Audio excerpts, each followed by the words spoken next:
कौन कहता है कामयाबी किस्मत तय करती है, मेहनत में आग हो तो मंजिल भी झुका करती है. Nonstop innovation for transforming India या तत्वाला सदैव सोबत घेऊन चालणाऱ्या स्पर्धानिधीच्या ऑनलाईन एज्युकेशन प्लॅटफॉर्मवर मी वैभव गुंजाळ आपलं मनपूर्वक स्वागत करतो. मित्रांनो, चालू घडामोडी सिरीज लेक्चर क्रमांक 47. 30 एप्रिलची एक्झाम जवळ येते मित्रांनो, आणि सगळे आता फास्टमध्ये रिव्हिजनच्या किंवा चांगल्या गोष्टी मिळवण्याच्या प्रयत्नात आहे, जेणेकरून तुम्हाला 30 एप्रिलला चांगले मार्क मिळतील असं प्रत्येकाचा प्रयत्न आहे. त्या अनुषंगानं मित्रांनो, 30 एप्रिलच्या अनुषंगानं या अगोदर मी 46 लेक्चर किंवा 46 किंवा 46 लेक्चर जे आहे तर आपल्या चॅनलवर टाकलेले, जे तुम्हाला 30 एप्रिलसाठी अत्यंत उपयुक्त ठरतील. आणि हे आता 47 नंबरचं लेक्चर. आणि मित्रांनो, ते लेक्चर आणि इथून पुढे होणारे लेक्चर, या सगळ्या लेक्चरच्या माध्यमातून मी 30 एप्रिलला परिपूर्ण असा चालू घडामोडी सिरीज तुम्हाला उपलब्ध करून देतोय. आता इथून पुढे होणारे जे लेक्चर असतील त्या लेक्चरमध्ये जे अगोदर मी मुद्दे घेतलेले ते मुद्दे अगोदर व्यवस्थित बघा, आणि इथून पुढे होणाऱ्या लेक्चरमध्ये मी राहिलेले जे मुद्दे आहेत किंवा राहिलेले जे पॉईंट्स आहेत तर ते सगळे कव्हर करण्याचा प्रयत्न करेल. आणि मला पूर्ण विश्वास आहे की सगळी सिरीज तुम्हाला 30 एप्रिलसाठी अत्यंत उपयुक्त ठरेल. त्याच्यामुळे कृपया हे पुढची सिरीज सगळी व्यवस्थित कंटिन्यू करा. मागचे लेक्चर्स कोणी चॅनलवर नवीन असतील आणि मागचे लेक्चर्स अगून बघितले नसतील तर कृपया मागचे लेक्चरही बघून घ्या आणि पूर्ण सिरीज व्यवस्थित कंप्लीट करा. तुम्हाला 30 एप्रिलला याचा खूप फायदा होईल याचा मला पूर्ण विश्वास आहे. दुसरी एक महत्त्वाची गोष्ट मित्रांनो, आपल्या अकॅडमीकडून तुम्हाला इकॉनॉमिक्सचं पण आता वन स्टॉप सोल्युशन लवकरच मिळेल, जेणेकरून तुम्हाला इकॉनॉमिक्स असेल किंवा अदर सगळे विषय असतील याच्या सगळ्या विषयाचे तुम्हाला लवकरात लवकर सगळ्या गोष्टी मिळतील. त्याबद्दल निश्चिंत राहा. तिसरी एक महत्त्वाची गोष्ट, या सगळ्यांच्या नोट्स मी आता आपल्या टेलिग्राम चॅनलवर टाकत असतो. आपल्या ऑफलाईन लेक्चरच्या ऑफलाईन बॅचेसच्या पण काही नोट्स असतील PDF स्वरूपात, त्या पण मी टेलिग्राम चॅनलवर टाकत असतो. तर काही नवीन लोक असेल त्यांनी अजूनही टेलिग्राम चॅनल जॉईन केलं नसेल तर कृपया टेलिग्राम चॅनल जॉईन करून ठेवा. मी डिस्क्रिप्शन बॉक्समध्ये टेलिग्राम चॅनलची लिंक दिलेली आहे. आता कुठलाही वेळ न घालवता सरळ आपण 47 किंवा 47 नंबरच्या लेक्चरला सुरुवात करूयात. आणि इथून पुढे होणाऱ्या सगळ्या सिरीजचा व्यवस्थित लाभ घ्या. तुमच्या मित्रांना पण शेअर करा. जे नवीन असतील त्यांनी अजून सबस्क्राईब केलं नसेल तर कृपया सबस्क्राईब करा आणि सगळ्या गोष्टींचा लाभ घ्या. चला तर मित्रांनो, आता कुठलाही वेळ न घालवता लेक्चर क्रमांक 47 किंवा 47 ला आपण सुरुवात करूया. आणि नवीन बऱ्याच गोष्टी ज्या एक्झाम पॉईंट ऑफ व्ह्यू महत्त्वाच्या आहे तर त्या आपण माहिती करून घेऊयात. बघा मित्रांनो, आजच्या लेक्चरचा आपला पहिला मुद्दा आहे, पुढच्या पिढीसाठी धूम्रपान प्रतिबंधित करण्यासाठी कायदा करणारा पहिला देश न्यूझीलंड. म्हणजे जी येणारी पिढी असते, ज्या पिढीवर येणारी पिढी जी असते, ज्या पिढीवर आपल्या देशाचं एखाद्या देशाचं भवितव्य अवलंबून असतं, त्या पिढीसाठी न्यूझीलंड या देशानं धूम्रपानासाठी प्रतिबंधित करणारा किंवा धूम्रपान प्रतिबंधित करण्यासाठी एक कायदा पारित केलेला आहे. आणि त्या देशात तो कायदा पारित केलेला आहे आणि तो कोणी केलेला आहे? न्यूझीलंड या देशानं केलेला आहे. पुढच्या पिढीसाठी धूम्रपान प्रतिबंधित करण्यासाठी कायदा करणारा पहिला देश जगामध्ये कोणता ठरलेला आहे? आता न्यूझीलंड ठरलेला आहे. बघा मित्रांनो, या अगोदर न्यूझीलंड या देशामध्ये smoke free environments and regulated products नावाचा एक कायदा होता. बघा, या अगोदर न्यूझीलंडमध्ये smoke free environments and regulated product नावाचा कायदा होता. हा कायदा पण धूम्रपान कमी करण्यासाठी किंवा धूम्रपानापासून लोकांना दूर नेण्यासाठी काम करत होता. पण हा कायदा तितका प्रभावी ठरत नव्हता. पण या कायद्यामध्ये आता न्यूझीलंड या देशाने दुरुस्ती केलेली आहे आणि ही दुरुस्ती करून आता पुढच्या पिढीसाठी पूर्णतः धूम्रपान प्रतिबंधित करणे असा उद्देश या कायद्याचा ठेवलेला आहे. म्हणजे आता या कायद्यामध्ये अशा प्रकारे दुरुस्ती करण्यात आलेली आहे जेणेकरून येणाऱ्या पिढीसाठी धूम्रपान पूर्णतः प्रतिबंधित केलं जाईल आणि येणारी पिढी ही सुख समृद्धीने नांदेल असा या कायद्याचा उद्देश आहे. असं कोणी केलेलं आहे? न्यूझीलंड या देशाने. कोणता कायदा होता मित्रांनो? Smoke free environments and regulated products. या कायद्यामध्ये दुरुस्ती केली आणि पूर्णतः धूम्रपान पुढच्या पिढीसाठी प्रतिबंधित केले. कोणत्या देशाने मित्रांनो? न्यूझीलंड. बघा मित्रांनो, 2025 सालापर्यंत न्यूझीलंडला धूम्रपान मुक्त करण्याचे तेथील सरकारचे उद्दिष्ट आहे. म्हणजे हा कायद्यामध्ये दुरुस्ती केली गेली तर त्या सरकारचं आता इथून पुढचं असं उद्दिष्ट आहे की 2025 पर्यंत न्यूझीलंडमधील प्रत्येक पुढची पिढी असेल किंवा न्यूझीलंडमधील येणारी पिढी जी असेल तर ही पिढी पूर्णतः धूम्रपान मुक्त झाली पाहिजे असा उद्देश घेऊन या सरकारने हा कायद्यामध्ये दुरुस्ती केलेली आहे. कोणत्या सरकारने मित्रांनो? न्यूझीलंडने. आणि कधीपर्यंत त्यांना धूम्रपान मुक्त करायची त्यांची पुढची पिढी? 2025 पर्यंत. कळतंय मी काय बोलतोय? ओके. आणि 1 जानेवारी 2009 नंतर जन्मलेल्या कोणत्याही व्यक्तीला धूम्रपान करणे प्रतिबंधित करणे आणि देशातील सिगारेट विक्री कमी करणे असे त्या विधेयकाचे उद्दिष्ट आहे. म्हणजे हे विधेयक किंवा हे कायदा जो आहे तर या कायद्याचं उद्दिष्ट आहे की 1 जानेवारी 2009 पर्यंत, कधी? 1 जानेवारी 2009 नंतर जो व्यक्ती न्यूझीलंडमध्ये जन्मलेला आहे, 1 जानेवारी 2009 नंतर जो व्यक्ती न्यूझीलंडमध्ये जन्मलेला आहे त्या व्यक्तीला धूम्रपान पूर्णतः प्रतिबंधित करणे आणि जी सिगारेट विक्री देशामध्ये होत आहे ती सिगारेट विक्री जी आहे तर ती कमी करणे असं या विधेयकाचं उद्दिष्ट आहे. आलं लक्षात? कोणत्या देशाने मांडलं? न्यूझीलंड यांनी सांगितलं 2025 पर्यंत आपली पुढची पिढी म्हणजे 1 जानेवारी 2009 नंतर जे व्यक्ती जन्मलेले आहेत त्या व्यक्तीला धूम्रपान पूर्णतः प्रतिबंधित करणे आणि 1 जानेवारी 2009 नंतर जन्मलेल्या प्रत्येक व्यक्तीला धूम्रपान मुक्त करणे 2025 पर्यंत. कळतंय मी काय बोलतोय? आणि असं विधेयक कोणत्या देशाने पारित केलं मित्रांनो? न्यूझीलंड. आणि असं विधेयक पारित करणारा न्यूझीलंड हा जगातला पहिला देश ठरलेला आहे. कसं? धूम्रपान पुढच्या पिढीसाठी धूम्रपान प्रतिबंधित करण्यासाठी विधेयक पारित करणारा जगातला पहिला देश कोणता? न्यूझीलंड. कधीपर्यंत धूम्रपान प्रतिबंधित करायचंय? 2025 पर्यंत पूर्ण धूम्रपान मुक्त करण्याचं, न्यूझीलंडला पूर्ण धूम्रपान मुक्त करण्याचं त्या सरकारचं उद्दिष्ट आहे. आणि त्या अनुषंगानेच हे विधेयक पारित केलं गेलं. आणि कुणासाठी धूम्रपान मुक्त पुढची पिढी म्हणजे काय? तर 1 जानेवारी 2009च्या नंतर जे जन्मलेलं आहे न्यूझीलंडमध्ये त्या सगळ्यांना धूम्रपान मुक्त करायचं किंवा धूम्रपान त्यांना करू द्यायचं नाही किंवा धूम्रपान प्रतिबंध त्यांना करायचा 1 जानेवारी 2009 नंतर जन्मलेल्या व्यक्तींसाठी. अशा प्रकारे न्यूझीलंडला धूम्रपान मुक्त करण्यासाठी तेथील सरकारने विधेयक पारित केलेलं आहे. मला असं वाटतं तुम्हाला पहिला मुद्दा अगदी व्यवस्थितरित्या आणि सुंदररित्या कळालेला असेल. प्रश्न आला तर जाणार नाही, त्याबद्दल निश्चिंत राहा. चला तर मित्रांनो, मग आपण आता दुसऱ्या मुद्द्याकडे वळूयात. बघा मित्रांनो, लिओ वडारकर ही भारतीय वंशाची एक व्यक्ती आहे आणि या व्यक्तीची आता आयर्लंड या देशाच्या पंतप्रधानपदी दुसऱ्यांदा नियुक्ती झालेली आहे.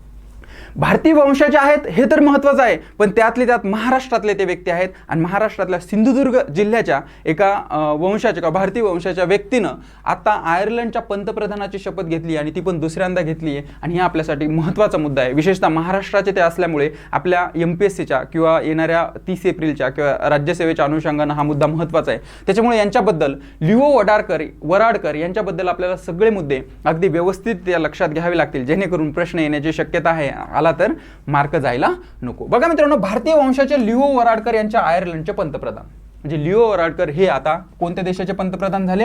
आयर्लंडचे. आणि ते भारतीय वंशाचे आहेत. नाव सांगा परत एकदा, लिओ वराडकर. मित्रांनो, डिसेंबर 2022 मध्ये दुसऱ्यांदा पंतप्रधानपदी ते विराजमान झाले. म्हणजे ज्या वेळेस लिओ वराडकर आता पंतप्रधानाची त्यांनी शपथ घेतली त्यावेळेस ते दुसऱ्यांदा पंतप्रधान झाले. याच्या अगोदर पण जून 2017 ते जून 2020 या कालावधीमध्ये ते आयर्लंडचे पंतप्रधान होते.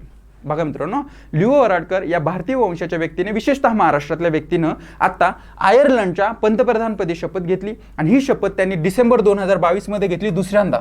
म्हणजे याचा अर्थ या अगोदर पण ते आयर्लंडचे पंतप्रधान म्हणून कार्यरत होते. तर कधी? जून 2017 ते जून 2020 या कालावधीमध्ये ते आयर्लंडचे पंतप्रधान म्हणून कार्यरत होते. आणि त्याच्यानंतर आता परत दुसऱ्यांदा त्यांनी शपथ घेतली. कधी? डिसेंबर 2022 मध्ये. आलं लक्षात? बघा मित्रांनो, एक महत्त्वाची गोष्ट लक्षात घ्या. आयर्लंडच्या पंतप्रधानांना टॉयसीज असे संबोधले जाते. ही गोष्ट एक एक्स्ट्रा माहिती म्हणून लक्षात ठेवा. म्हणजे लिओ वराडकर यांनी आयर्लंडच्या पंतप्रधानपदी शपथ घेतली हे आपल्याला कळालं, पण त्या व्यतिरिक्त काही मुद्दे जे महत्त्वाचे आहे त्या अनुषंगाने आपण लक्षात घेऊयात.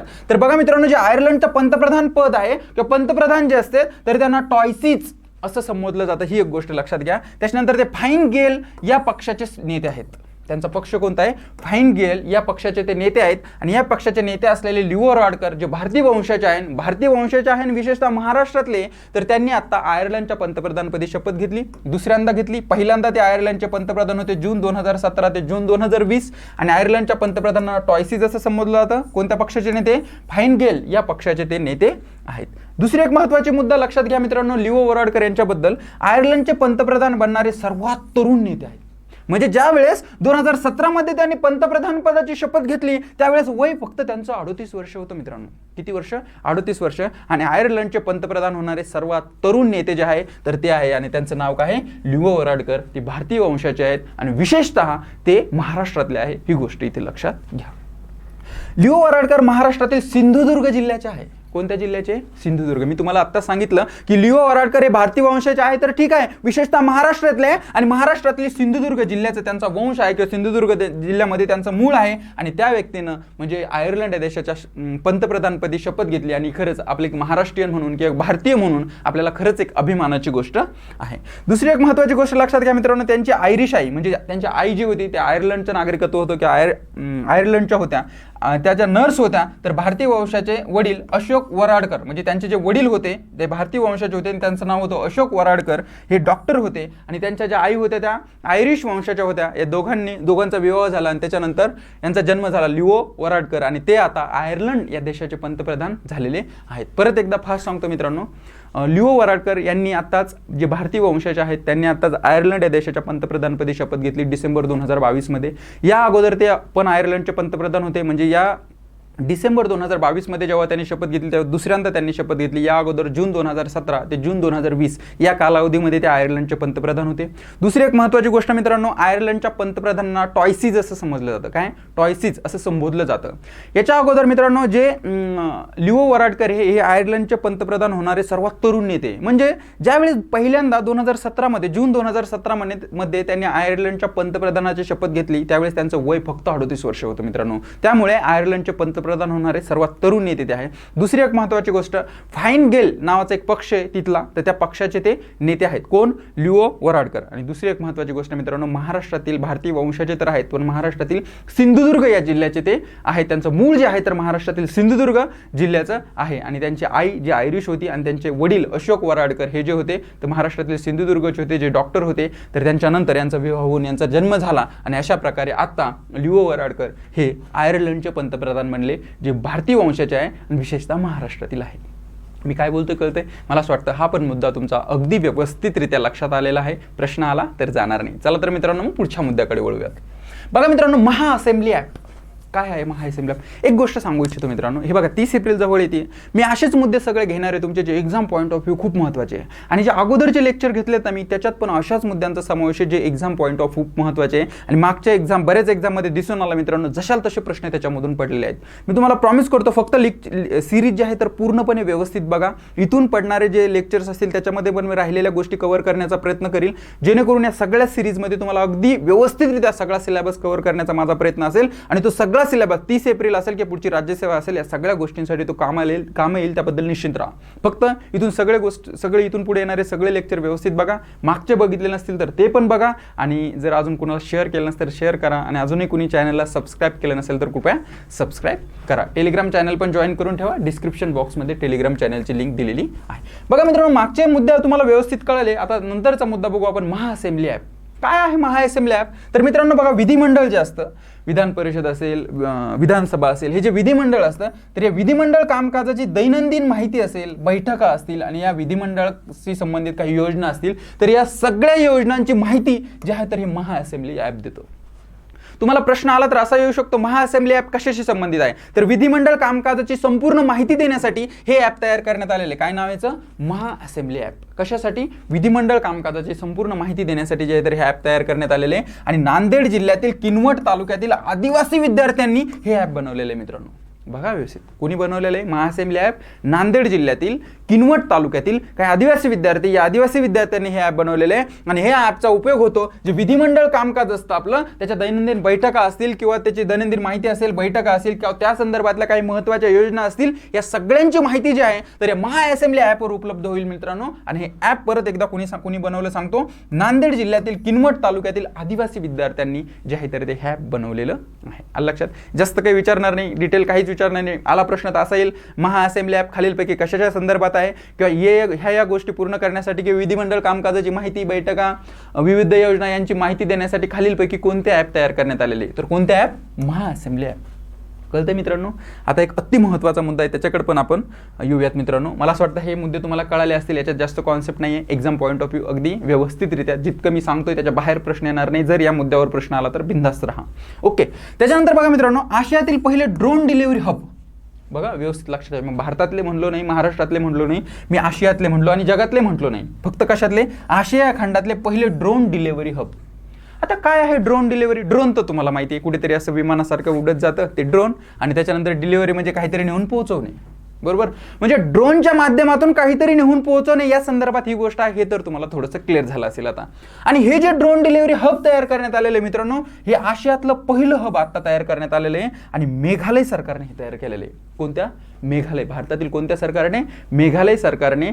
टेक ईगल, टीच नाही मित्रांनो, टेक ईगल नावाची कंपनी आहे. या कंपनीच्या सहाय्यानं आशियातील पहिलं ड्रोन डिलिव्हरी हब जे तयार करण्यात आलेलं आहे ते कोणी केलेलं आहे? मेघालय सरकारने केलेलं आहे. कोण?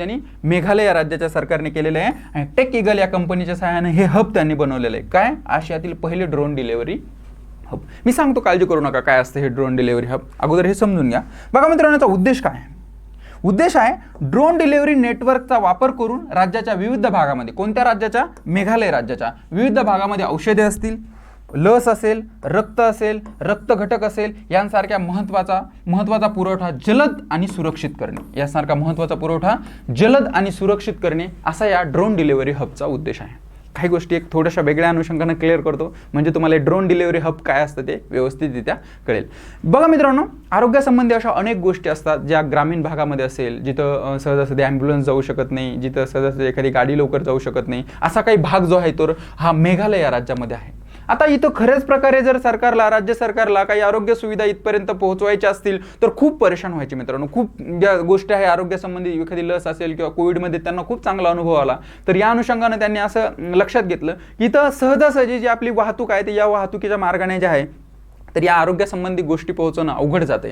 मग या टेक ईगल या कंपनीच्या सहाय्यानं मेघालय सरकारने काय केलं, एक ड्रोन डिलिव्हरी हब तयार केलं. म्हणजे काय की जे वेगवेगळे ड्रोन असतात, या ड्रोनच्या सहाय्याने त्या ड्रोनमध्ये जे पाहिजे आपल्याला लस असेल किंवा काही आरोग्यासंबंधी गोष्टी असतील त्या ड्रोनमध्ये ठेवायच्या आणि त्या ड्रोनच्या सहाय्याने त्या भागामध्ये पर्यंत नेऊन पोहोचवायच्या आणि आरोग्य सुविधा तिथली लोकांना उपलब्ध करून द्यायच्या. म्हणजे जसं की लस असेल, रक्त म्हणजे ब्लड असेल, लस असेल किंवा इतर काही रक्त घटक असतील, तर ह्या गोष्टी ड्रोनच्या सहाय्याने तेथील लोकांना उपलब्ध करून द्यायच्या आणि अशा प्रकारे सगळ्या आरोग्य सुविधा राज्यांमध्ये पोहोचवायच्या. आणि असा प्रयत्न केलेला आहे कोणी, मेघालय सरकारने टेक ईगल या कंपनीच्या सहाय्याने. आणि मित्रांनो, हे जे ड्रोन डिलिव्हरी हब मेघालय सरकारने तयार केलेलं आहे, तर हे भारतातीलच नव्हे तर आशियातील पहिलं ड्रोन डिलिव्हरी हब ठरलेलं आहे. मग जर प्रश्न जर आला की आशियातील पहिलं ड्रोन डिलिव्हरी हब खालीलपैकी कोणत्या राज्यामार्फत तयार करण्यात आलेलं आहे, तर कोणत्या राज्यांमार्फत मित्रांनो, मेघालय या राज्यामार्फत. आणि कोणत्या कंपनीच्या सहाय्यानं, टेक ईगल या कंपनीच्या सहाय्यानं. कळतंय मित्रांनो, मला असं वाटतं Maha assembly app, drone delivery hub आणि याच्या अगोदरचे जे मुद्दे घेतले ते पण अगदी व्यवस्थितरित्या तुम्हाला कळाले असतील. आता परत आपण पुढच्या मुद्द्याकडे वळूयात मित्रांनो. बघा, आपला पुढचा मुद्दा आहे, धर्मदान हा भारतातील पहिला पूर्ण ग्रंथालय मतदारसंघ. धर्मदान हा एका राज्यातील म्हणजे केरळ राज्यातील एक मतदारसंघ आहे आणि हा मतदारसंघ जो आहे तर भारतातील पहिला पूर्ण ग्रंथालय मतदारसंघ ठरलेला आहे. आता पहिला पूर्ण मतदारसंघ ठरलाय म्हणजे काय मित्रांनो, तर बघा मित्रांनो, धर्मदाय हा जो मतदारसंघ आहे हा केरळचे मुख्यमंत्री पिनराई विजयन जे आहेत तर त्यांचा मतदारसंघ आहे. या मतदारसंघाच्या प्रत्येक प्रभागामध्ये ग्रंथालय किंवा वाचनालय आहे. कळतंय, प्रत्येक प्रभागामध्ये ग्रंथालय किंवा वाचनालय आहे आणि असा असणारा हा जो आहे तर भारतातला पहिला पूर्ण ग्रंथालय मतदारसंघ ठरलेला आहे. आणि हा मतदारसंघाचं नाव काय, धर्मदान. व्यवस्थित लक्षात ठेवा, धर्मदान हा एक मतदारसंघ आहे. केरळचे मुख्यमंत्री पिनराई विजयन यांचा तो मतदारसंघ आहे. आणि हा मतदारसंघ जो आहे तर पूर्णतः पूर्ण ग्रंथालय मतदारसंघ ठरलेला आहे. म्हणजे या मतदारसंघाचा एरिया आहे त्याच्या प्रत्येक प्रभागामध्ये वाचनालय आहे. असं हा धर्मदान हा भारतातील पहिला पूर्ण ग्रंथालय मतदारसंघ ठरलेला आहे. कळतंय मित्रांनो, आता अगदी व्यवस्थितरित्या कळेल. बघा मित्रांनो, कोणत्या राज्यात आहे हा धर्मदान मतदारसंघ, केरळ. व्यवस्थित लक्षात ठेवा, कोणत्या, केरळ राज्यात हा जो आहे तो धर्मदान मतदारसंघ आहे. हा कोणाचा मतदारसंघ आहे, आता मतदारसंघ आहे म्हणजे साहजिक तिथून कोणीतरी निवडून येत असेल. आलं लक्षात, नेमकं कोण असा व्यक्ती आहे का कोणाचा मतदारसंघ आहे जो भारतातला पहिला पूर्ण ग्रंथालय मतदारसंघ ठरलेला आहे. तर मित्रांनो, केरळचे जे मुख्यमंत्री पिनराई विजयन यांचा हा मतदारसंघ आहे आणि हा मतदारसंघ भारतातला पहिला पूर्ण ग्रंथालय मतदारसंघ ठरलेला आहे. व्यवस्थित लक्षात ठेवा, कोणत्या राज्याचा मित्रांनो, केरळ. त्याच्यानंतर मला सांगा, त्याच्यानंतर लक्षात घ्या, सर्व प्रभागात वाचनालय असणारा हा भारतातील एकमेव मतदारसंघ आहे. म्हणजे अजून सर्व प्रभागात वाचनालय असतील असा एकही मतदारसंघ भारतामध्ये नाही. आणि हा भारतातला एकमेव मतदारसंघ आहे ज्याच्या सर्व प्रभागात वाचनालय वाचनालय किंवा ग्रंथालय आहे. वाचनालय किंवा ग्रंथालय आहे. आणि जे आहे तर हा असणारा पहिला मतदारसंघ भारतातला आहे धर्मदान आणि तो आहे केरळ राज्यात. आणि केरळचे मुख्यमंत्री पिनराई विजयन यांचा तो मतदारसंघ आहे. प्रश्न येण्याची दाट शक्यता आहे, लक्षात ठेवा. त्याच्यानंतर बघा मित्रांनो, काही एक्स्ट्रा माहिती मी याच्या संदर्भात ऍड केलेली आहे. केरळचे जे पुथुवाईल नारायण पनिकर, बघा व्यवस्थित, पुथुवाईल नारायण पनिकर यांना भारतातील ग्रंथालय चळवळीचे जनक असं म्हणतात.